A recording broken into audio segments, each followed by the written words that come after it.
Students, next one the exercise 6.4 la third sum. If the angle of elevation of a cloud from a point h meters above a lake is theta 1 and the angle of depression of its reflection in the lake is theta 2. Prove that the height that the cloud is located from the ground is h into tan theta 1 plus tan theta 2 divided by tan theta 2 plus tan theta 1. சரிங்களா? Right. இப்போ என்ன சொல்கிறாங்கன்னா ஒரு லேக் அதில் வந்து பார்த்தீங்க அப்படின்னா H metres, ஓகேங்களா, ஹெச் மீட்டர்ஸில் வந்து பார்த்திங்கன்னா ஒரு லேக், அதுக்கு மேலே வந்து எலிவேஷன், அங்கேருந்து நம்ம என்ன பண்ணுறோம்னா நம்ம வியூ பாயிண்ட் தெளிவாக சொல்லணும்னா நம்மளோட வியூ பாயிண்ட்டுங்கிறது லேக்லேருந்து ஹெச் மீட்டர்ஸ், அது எவ்வளோன்னு தெரியாது, ஹெச்ன்னு மட்டும்தான் இருக்குது, ஹெச் மீட்டரில் தான் நம்மளோட வியூ பாயிண்ட் ஆரம்பிக்குது. அந்த வியூ பாயிண்ட்லேருந்து எதை நம்ம வியூ பண்ணுறோம் அப்படின்னா க்ளவுடு, ஓகேங்களா. ஸோ அப்போ வந்து எலிவேஷன், ஏன்னா க்ளவுடு வந்து அப்வேர்டில் தானே இருக்குது, அப்வேர்ட் டைரக்ஷனில் தான் இருக்கும் நம்மளோட line of eyesight, elevation theta 1. அதே வந்து பார்த்திங்கன்னா லேக் தானே, கீழே வந்து பார்த்திங்கன்னா ஃபுல்லாகவே வந்து வாட்டர், ஃபுல் ஆஃப் வாட்டர் இருக்கும். அப்போது அந்த மேலே இருக்க அந்த க்ளவுடோட ரெஃப்ளெக்ஷன் வந்து பார்த்திங்கன்னா உனக்கு கண்டிப்பாக வந்து அந்த வாட்டரில் தெரியும், ரைட்? ஓகே. அப்போ அந்த வாட்டரில் இருக்கிற அந்த ரெஃப்ளெக்ஷனோட இமேஜையும் வந்து பார்க்குற, அப்போ அதோட டிப்ரெஷன் பார்த்திங்கன்னா எவ்வளோ, தீட்டா 2. இந்த இடத்துல பார்த்திங்கன்னா நமக்கு டிகிரி வேல்யூ இல்லை, தீட்டா 1 தீட்டா 2 மட்டும் வச்சு தான் நம்ம ஒர்க் அவுட் பண்ண போகிறோம். நம்மளுக்கு ப்ளஸ் என்ன ஆன்சர் இருக்குது, அதை வந்து நம்ம ப்ரூவ் பண்ணணும், அந்த ஆன்சர் தான் அப்படின்றத ப்ரூவ் பண்ண போகிறோம், சரிங்களா? ரைட். ஸோ இப்போ சொல்யூஷனில்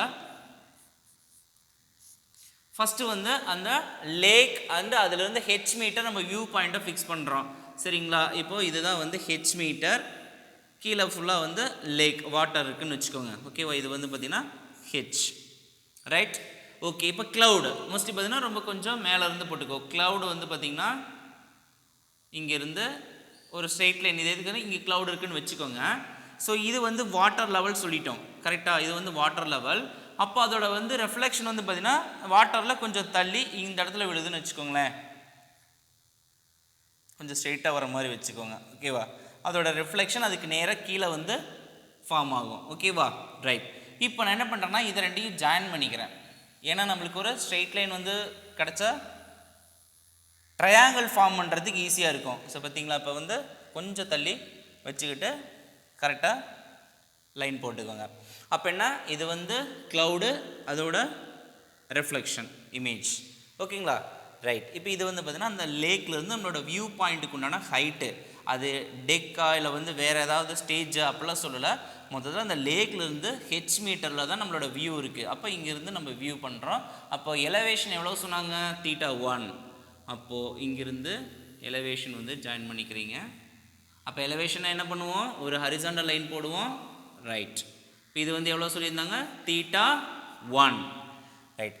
நெக்ஸ்ட் வந்து பார்த்தீங்கன்னா டெப்ரெஷன் எங்கிருந்து, சேம் அதே இடத்துல இருந்து அந்த வியூ பாயிண்ட்லேருந்து டெப்ரெஷன் டு ரெஃப்ளெக்ஷன் இமேஜ், சரிங்களா? அப்போது இது வந்து பார்த்திங்கன்னா தீட்டா 2, பார்த்திங்கன்னா same horizontal line, elevation and depression form ஆகிடுச்சு. ஓகே. இப்போ வந்து பார்த்திங்கன்னா இந்த ரைட் ஆங்கிள் ட்ரையாங்கிள், இங்கே ரைட் ஆங்கிள் ட்ரையாங்கிள் நம்மளுக்கு கிடச்சிருக்கு. ஸோ இப்போ இது லேக் தானே, இதை என்ன பண்ணிக்கலாம், நம்ம ஜாயின் பண்ணிக்கலாம். ஸோ இப்போ ஜாயின் பண்ணிங்கன்னா நம்மளுக்கு ஒரு ரெக்டாங்கிள் வந்து ஃபார்ம் கிடைக்குது. அப்போ ஆட்டோமேட்டிக்காக ஹெச்னா இந்த இடமும் ஹெச், ஓகேவா? இப்போ நம்மளுக்கு இந்த பார்ட் தெரியாது, ஸோ எக்ஸ்ன்னு வச்சுக்கோங்க, சரிங்களா? இப்போது இதை தான் நீ இப்போ நம்ம கன்சிடர் பண்ண போகிறதா நீ அண்டர்ஸ்டாண்ட் பண்ணிக்கணும். என்னென்னா இப்போ நம்ம இது லேக்குன்னு சொல்லியிருக்கோம், இது வரைக்கும் இது ஃபுல்லாகவே லேக், ஓகேவா சார்? இது ஃபுல்லாகவே வாட்டர், ஓகே. இப்போது அந்த க்ளவுடோட ரெஃப்ளெக்ஷன் வந்து கீழே இருக்குது. இப்போ என்ன அப்படின்னா அந்த சர்ஃபேஸ் ஆஃப் த லேக்லேருந்து க்ளவுடு வரைக்கும் எவ்வளோ டிஸ்டன்ஸ் இருந்துச்சோ, தட் இஸ் எவ்வளோ ஹைட் இருந்துச்சோ, அதோட டோட்டல் ஹைட்டு தான் அந்த ஹைட்டு பார்த்திங்கன்னா இதில் வந்து ஃபார்ம் ஆகும். இதில் அந்த சர்ஃபேஸ்லேருந்து அந்த இமேஜ் வந்து எவ்வளோ டிஸ்டன்ஸில் இருக்கோ அது. அப்போது இதோட டோட்டல் வந்து பார்த்திங்கன்னா என்ன, எக்ஸும் ஹெச்சும் சேர்ந்தது. அப்போது இது ஒரு பார்ட் மட்டும் பார்த்திங்கன்னா h plus x or x plus h, சரிங்களா? ஸோ இதை மட்டும் அண்டர்ஸ்டாண்ட் பண்ணிக்கோ. அதாவது என்ன, ஹெச் ப்ளஸ் எக்ஸ், இதோட டோட்டல் ஹைட் எவ்வளவோ அதுதான் அந்த சர்ஃபேஸ்லேருந்து அந்த ரெஃப்ளெக்ஷன் இமேஜ் வரைக்கும் இருக்கக்கூடிய ஹைட், ஓகேங்களா? இப்போ ரெஃப்ளெக்ஷன் வாட்டரில் இருக்கனால அந்த டிஸ்டன்ஸ்னு சொல்லிக்கலாம், சரிங்களா? ரைட். ஓகே. இப்போ நம்ம என்ன பண்ணியிருக்கோம், தீட்டா 1 தீட்டா 2 எலிவேஷன் டிப்ரெஷன் சொல்லிட்டோம், ஹைட்டை பற்றி நம்ம சொல்லிட்டோம், அண்டு எக்ஸு இந்த பார்ட்டுக்கும் நம்ம கொடுத்துட்டோம். ஓகேங்களா? ரைட். நெக்ஸ்ட் வந்து இந்த ஹரிசாண்டல் லைன் போட்டோம் இல்லைங்களா? அப்போது ஹரிசாண்டல் லைனுக்கு என்ன நேம் வைக்கலாம்? எக்ஸ் ஆல்ரெடி கொடுத்ததுனால இது வந்து ஒய், அப்போனா இங்கேயும் வந்து இதை ஒய்ன்னு வச்சுக்கிறோம். ஓகேங்களா? ரைட். இப்போ நம்ம டயக்ராமுக்கு நேம் கொடுக்குறோம். ஏ பி சி டி இ. இங்கே ஏன் கொடுக்கலனா, ஸோ இது க்ளவுடு, அதோட ரெஃப்ளெக்ஷனுங்கிறது இ டேஸ். இப்படி நோட் பண்ணிக்கோங்க. இ டேஸ் அப்படின்றது க்ளவுட் அண்ட் அதோட ரிஃப்ளெக்ஷன் இமேஜ். ஓகேவா? ரைட். அப்போ இன்ட்ரோடக்ஷனில் என்ன எழுதலாம் அப்படின்னா, cloud h meters view point. ஓகேவா? angle of elevation கொடுத்திருந்தது, view point சொல்லி கொடுத்திருந்தாங்க. ரைட். ஓகே. அப்போ இன்ட்ரோடக்ஷனில் ஜஸ்ட் வந்து இதை மட்டும் எழுதிக்கிங்க. A be the view point. Let A be the view point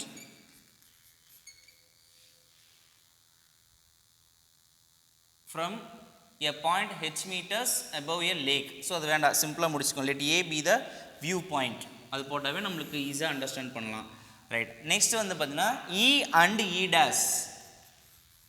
E and E dash are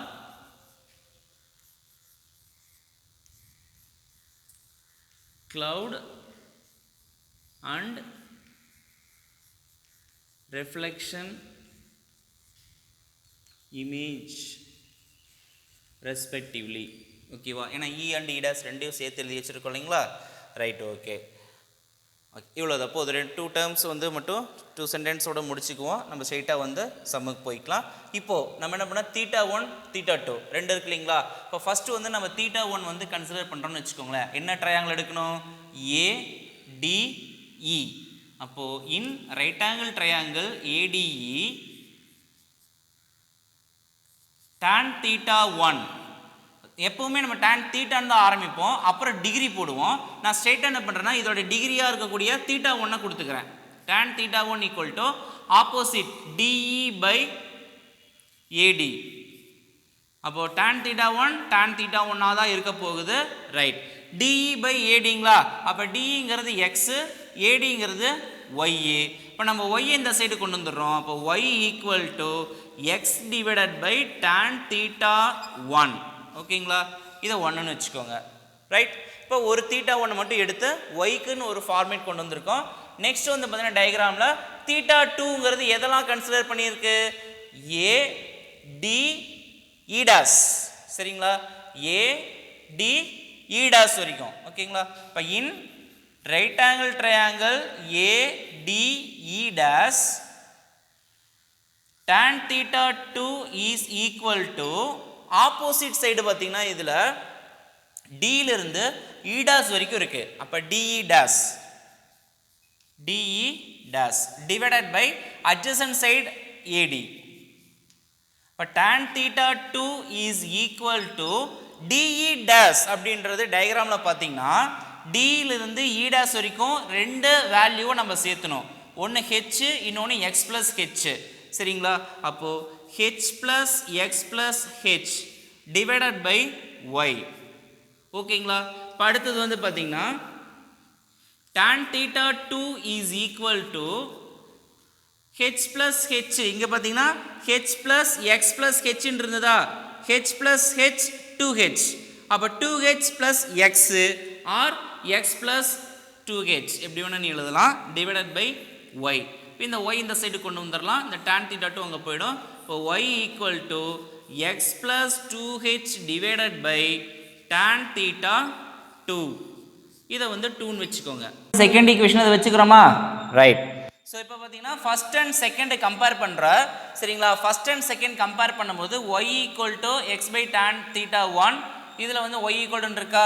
left side ரெண்டு ஒய்யாக இருக்குது. அதனால் என்ன பண்ணுறேன்னா ரைட் சைடு ரெண்டு ஈக்குவேட் பண்ணிக்கிறேன் ஃப்ரம் 1 and 2.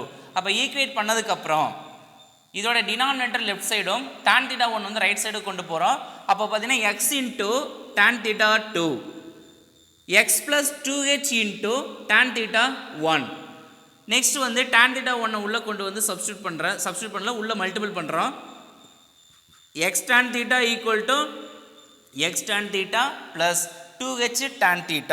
இப்போ இதில் பார்த்தீங்கன்னா ரெண்டுமே வந்து எக்ஸ்ன்னு இருக்கா? அந்த எக்ஸ் டேர்மை உள்ளே கொண்டு வா. that is right side left side கொண்டு வா. அப்போ x tan theta 2 minus x tan theta 1 which is equal to 2h tan theta 1. சரிங்களா? ரைட். இப்போ இதில் வந்து காமனாக எக்ஸை வெளியே எடுத்துருங்களேன். எக்ஸை வெளியே எடுத்துட்டா tan theta 2 minus tan theta 1 which is equal to 2h tan theta 1. இப்போ நம்மளுக்கு எக்ஸோட வேல்யூ மட்டும் வந்து ஃபார்ம் பண்ணணும் அப்படின்னா x equal to 2h tan theta 1 divided by tan theta 2 minus tan theta 1. இது வந்து எக்ஸோட வேல்யூ. Okay right. இப்போ டயக்ராம் வாங்களேன். இப்போ டயக்ராம் வந்தோம் அப்படின்னா எக்ஸு ப்ளஸ் ஹெச்சு இது ரெண்டும் சேர்ந்தது தான் அந்த சர்ஃபேஸ் ஏரியா, லேக்கோட சர்ஃபேஸ் ஏரியாவிலேருந்து க்ளவுட் வரைக்கும் இருக்கக்கூடிய ஹைட்டு. இப்போ நம்மளுக்கு கொஸ்டினில் வந்து பார்த்தீங்கன்னா prove that the height that the cloud is located from the ground. அப்போ ground means அந்த surface of the lake. அதிலிருந்து cloud எவ்வளோ தூரம் லொக்கேட் ஆகிருக்கோ அதோட ஹைட் வந்து கேட்டிருந்தாங்க இல்லையா, அது கேட்கல ப்ரூஃப் பண்ண சொல்லியிருக்காங்க இதுதான் வரும் அப்படின்னு. அப்போ நம்ம எக்ஸோட வேல்யூ ஃபைண்ட் அவுட் பண்ணிட்டோம், எக்ஸையும் ஹெச்சையும் ஆட் பண்ணுறோம். சார் ஹெச்சுக்கு எந்த நம்பருமே இல்லையே அப்படின்னா உனக்கு ஆன்சர்லேயே ஹெச் தான் மிங்கிள் ஆகுது. ஸோ நோ ப்ராப்ளம், எக்ஸுக்கு மட்டும்தான் இப்போ நம்ம ஃபைண்ட் அவுட் பண்ணிட்டோம், ஹெச் வந்து அப்படியே ஆட் பண்ணிக்கிறோம். அப்போது ஹைட் ஆஃப் தி cloud அப்படின்னு போட்டுட்டு x plus h ஆட் பண்ணோம்னா so height of the cloud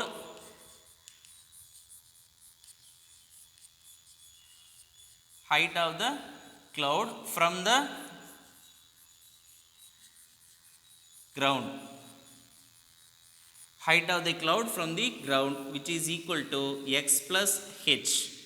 அப்போ எக்ஸோட வேல்யூ நம்ம கண்டுபிடிச்சிருக்கோம் 2h tan theta 1 divided by tan theta 2 minus tan theta 1 plus h. சரிங்களா? இப்போ நான் என்ன பண்ணுறேன்னா h காமன் வெளியே எடுத்துடலாம். h இன்ட்டு பேலன்ஸ் வந்து இதில் 2 tan theta 1 divided by tan theta 2 minus tan theta 1 காமனாக எடுத்துட்டோம் இல்லையா, அதனால் இங்கே வந்து ப்ளஸ் 1 வந்து சேர்ந்து வரும், ஹெச் வந்து வெளியே போயிடுது. அப்போ பார்த்தீங்கன்னா ப்ளஸ் 1, அதுக்கப்புறம் ப்ராக்கெட் க்ளோஸ் பண்ணிக்கோங்க, ஏன்னா அது இங்கேயே ப்ராக்கெட் போட்டிங்கன்னா அது செப்பரேட் டேர்மாக மாறிடும். ஸோ இப்போ h into 2 tan theta 1 divided by tan theta 2 minus tan theta 1 plus 1. இப்போ இங்கே டினாமினேட்டர் 1 இருக்கா, இப்போ இதை வந்து ஸ்ட்ரெயிட்டாக அப் அண்ட் டவுன் மல்டிபிள் பண்ணிட்டோம்னா அப்போ ஹெச் இன்ட்டு ப்ராக்கெட்குள்ள 2 tan theta 1 plus இந்த டேர்ம் அங்கே வருமா, அப்போ tan theta 2 minus tan theta 1 whole divided by tan theta 2 minus tan theta 1. ஓகேங்களா? இப்போ நியூமரேட்டரில் பார்த்தீங்கன்னா 2 tan theta ஸ்டூடெண்ட்ஸ் பார்த்தீங்கன்னா h into 2 tan theta 1 plus tan theta 2 minus tan theta 1 இது பார்த்தீங்கன்னா கிராஸ் மல்டிபிள் பண்ணதுக்கப்புறம் denominator is tan theta 2 minus tan theta 1. இப்போ h into இதில் வந்து பார்த்தீங்கன்னா 2 tan theta 1 minus tan theta 1 நான் என்ன பண்ணியிருக்கேன் tan theta 1ன்னு எழுதிட்டேன், பேலன்ஸ் tan theta 2 அப்படியே யூஸ் பண்ணிக்கிறோம், டினாமினேட்டரும் அதே தான். அப்போ இந்த ஹெச் வெளியே இருக்குது சார், அது வந்து பார்த்திங்கன்னா எங்கே டினாமினேட்டர் நியூமரேட்டர் நம்மளுக்கு ஆல்ரெடி நல்லாவே தெரியும், ஹெச் பை 1னா அது கம்பல்சரி நியூமரேட்டரில் தான் இருக்கும். ஸோ நியூமரேட்டரோட ஜாயின் பண்ணி எழுதிக்கிறோம். அப்போ therefore height of the cloud which is equal to h into tan theta 1 plus tan theta 2 divided by tan theta 2 minus tan theta 1. hence proved. ஏன்னா இதை தான் நம்மளுக்கு ப்ரூவ் பண்ண சொல்லியிருந்தாங்க, கம்ப்ளீட் பண்ணியாச்சு.